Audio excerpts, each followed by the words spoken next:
현재 한국관광대학교 호텔 제과제빵과에서 학생들을 가르치고 있는 교수 오동환입니다.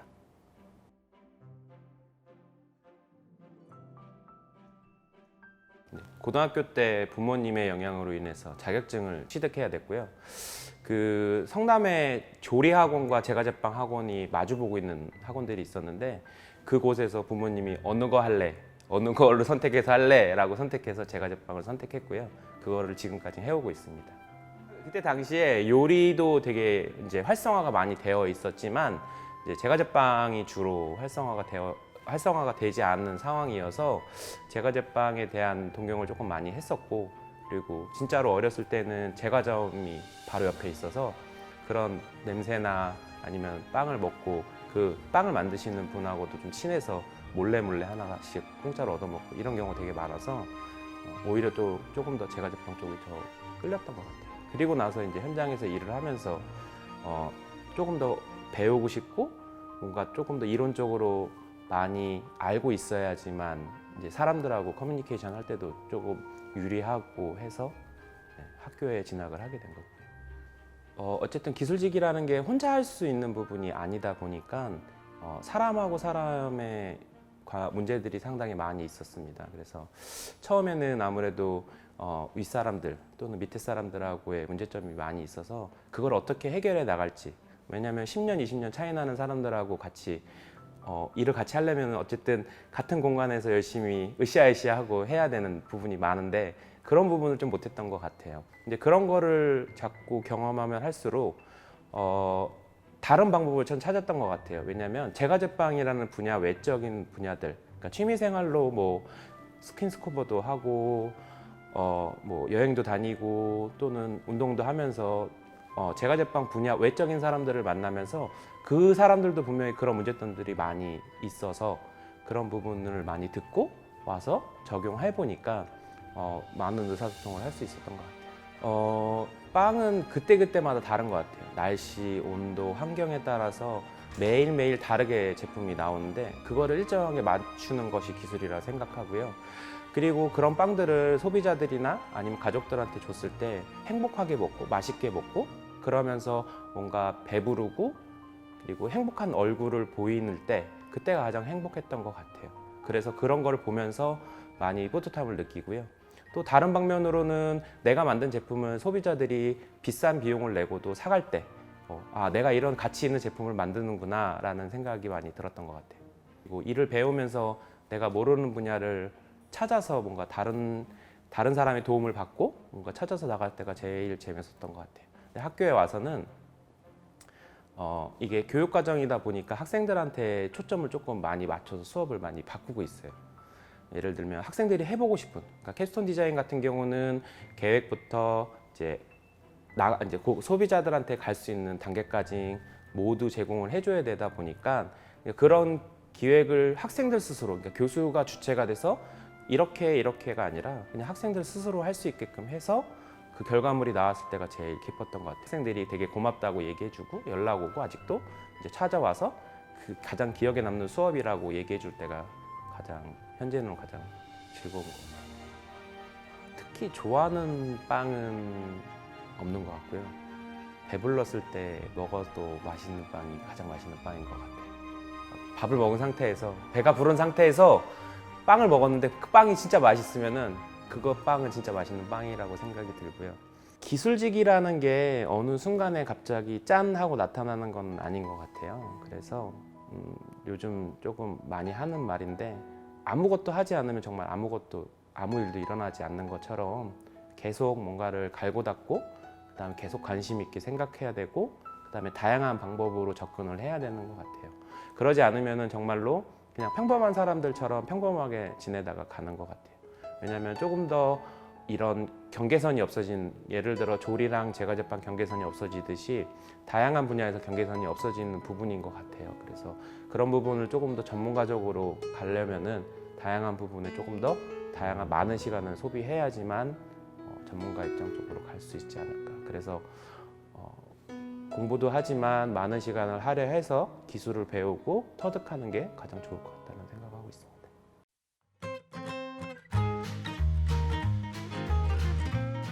반갑습니다. 오늘은 제빵 기능사 비상식빵에 대해서 알아보도록 하겠습니다. 자, 실기 시험 시간은 총 2시간 40분이고요. 재료 계량 시간 8분을 제외한 2시간 32분 안에 제품을 완성하여 제출해야 되는 품목 중에 하나입니다.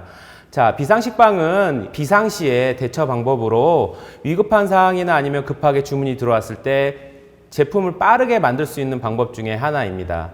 자, 재료 소개 먼저 보도록 하겠습니다. 재료는 총 8가지고요.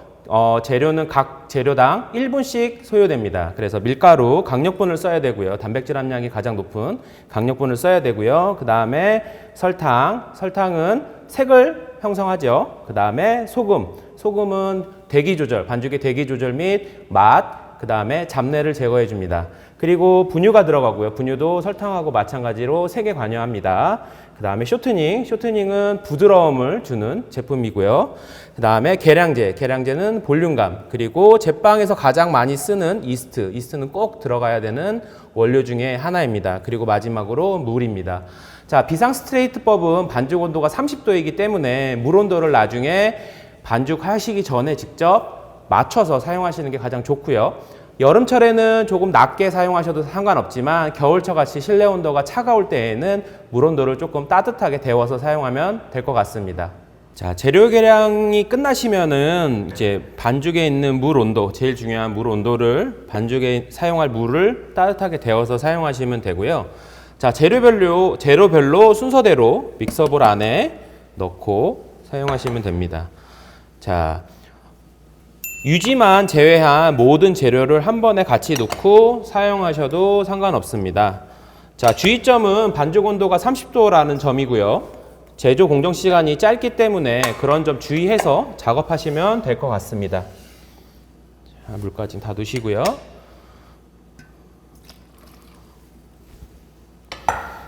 이렇게 훅까지 넣어주시고요. 그 다음에 믹서기로 가서 작업하면 될 것 같습니다. 비상식빵 반죽 온도는 30도로 맞춰주시고요. 믹싱 시간을 늘려서 작업해 주시면 되겠습니다.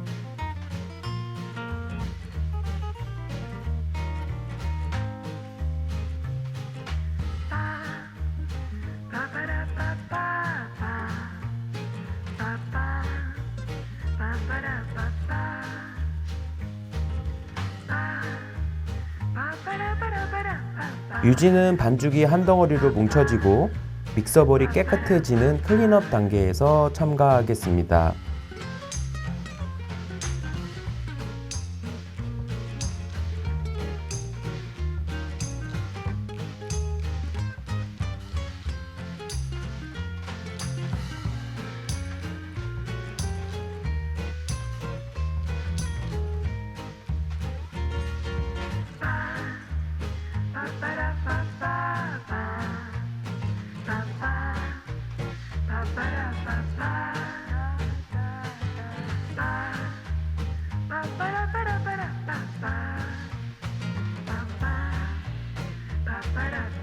믹싱은 100% 최종 단계까지 완료 후에 반죽 상태를 꼭 확인하신 후 1차 발효실에 넣어 발효를 진행하겠습니다.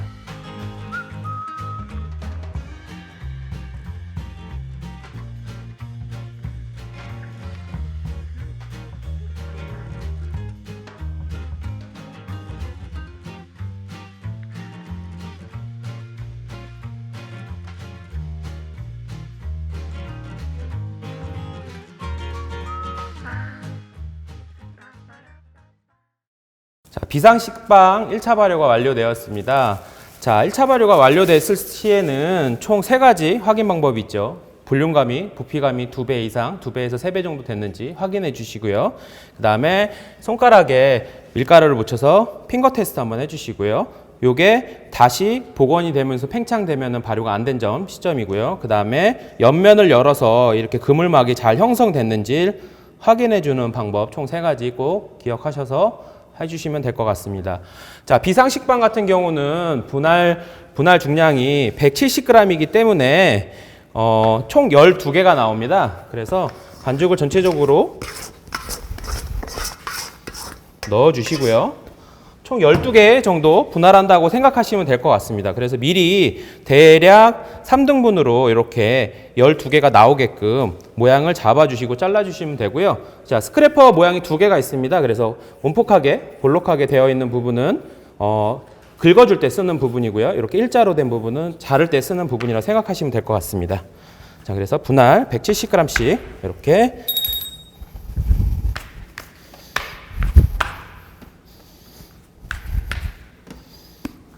자, 분할을 하신 후에 꼭 중량을 170g 맞도록 확인 꼭 해 주셔서 놔주시면 될 것 같습니다. 이렇게 전체적으로 요구사항에 보시면은 몇 개를 제출하시오 또는 전량 사용하시오라고 되어 있지만 몇 개를 쓰게끔 되어 있습니다. 그래서 그런 부분들은 꼭 확인하시고 그 중량만큼 꼭 나와야 되는 겁니다. 그래서 그 제품을 꼭 그 시간 안에 꼭 제출할 수 있도록 시간 관리를 꼭 잘 해주셔야 될 것 같습니다. 비상식빵 같은 경우는 작업 시간이 상당히 적기 때문에 가급적이면은 성형이랑 분할, 둥글리기에서 시간을 최대한 아껴서 사용하시는 게 가장 좋다라고 생각하시면 될 것 같습니다. 자, 비상식빵이라고 해서 둥글리기 하실 때 보통 15분을 다 안 채우는 경우가 많이 있는데 성형을 용이하게 하기 위해서는 가급적이면은 다른 부분에서 시간을 좀 줄여주시고요. 그리고 이렇게 중간 발효 할 때는 꼭 15분을 꼭 맞춰주시는 게 제일 중요할 것 같습니다.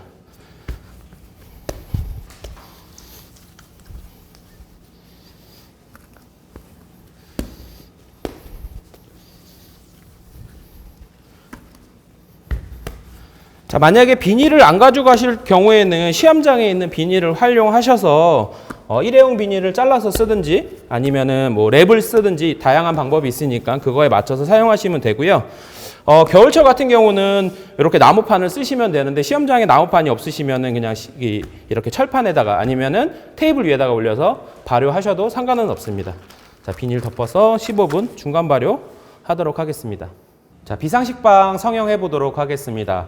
자, 중간 발효 10분에서 15분 사이가 지나면은 제품이 이렇게 말랑말랑하고 탄력이 있는 둥글리기 한 제품들이 나오고 있습니다. 자, 그래서 앞뒤로 덧가루를 최소한 사용하셔서 작업해 주시면 되고요. 식빵은 기본적으로 밀기, 말기, 접기, 봉하기 이렇게 4가지 순서로 작업한다는 거 잊지 말고 작업해 주시면 될 것 같습니다. 자, 가운데서 위로, 가운데서 아래로 옆에 기포 빼주시고요. 밀었으니까 접어주죠. 접고 접은 다음에 옆으로 모양 옮겨서 말아주시고요. 말고 마지막 부분에서 손으로 한번 봉하기 해주시면 될 것 같습니다. 그리고 나서 끝에를 한번 손으로 살짝, 자, 너무 많이 이 부분에서 너무 반죽을 너무 많이 찢게 되면은 나중에 요 바닥 부분에 나오는 부분이 줄무늬가 이렇게 생길 수가 있습니다. 그런 부분 주의하시면 될 것 같습니다. 그래서 이렇게 하나 해놓으시고요. 똑같이 4단계.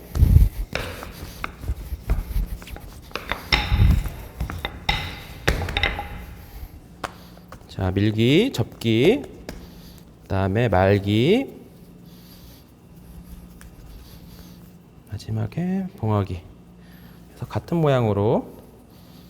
자, 이렇게 보시면은 말리는 모양이 같은 방향으로 가게끔 해주시면 될 것 같습니다.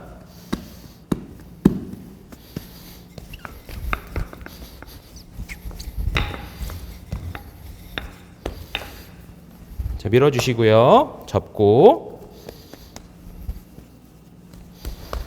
그 다음에 말아주시고요. 말아주실 때 좀 탄력 있게 말아주신다고 생각하시면 될 것 같습니다. 그리고 봉하게 하셔서 모양하고 동일하게 이렇게 잡으신 다음에 3개씩 작업하실 때는 3개를 한 번에 이렇게 들어서 봉하게 한 부분이 바닥으로 가게끔 해주시면 될 것 같습니다. 해주신 후에 한번 살짝 손가락 등을 이용해서 한번 살짝 이렇게 눌러주셔서 완성하시면 될 것 같습니다. 자, 그 다음에는 한 개씩 넣는 방법으로 성형하도록 하겠습니다.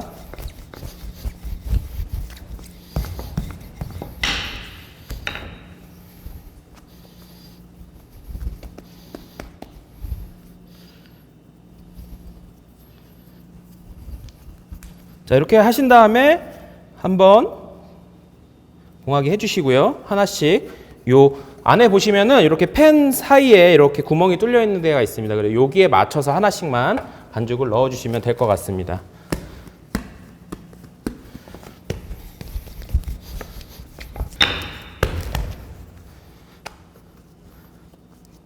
자, 그리고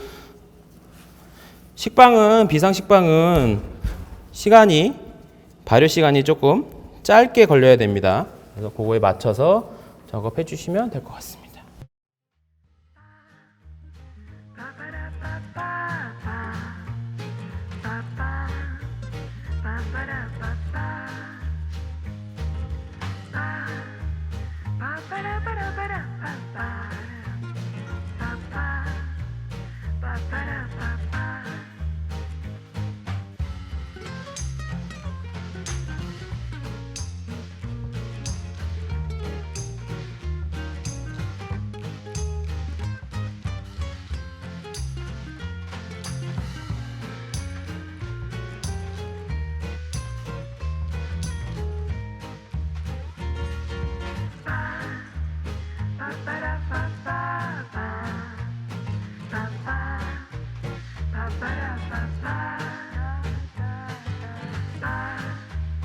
Ba ba ba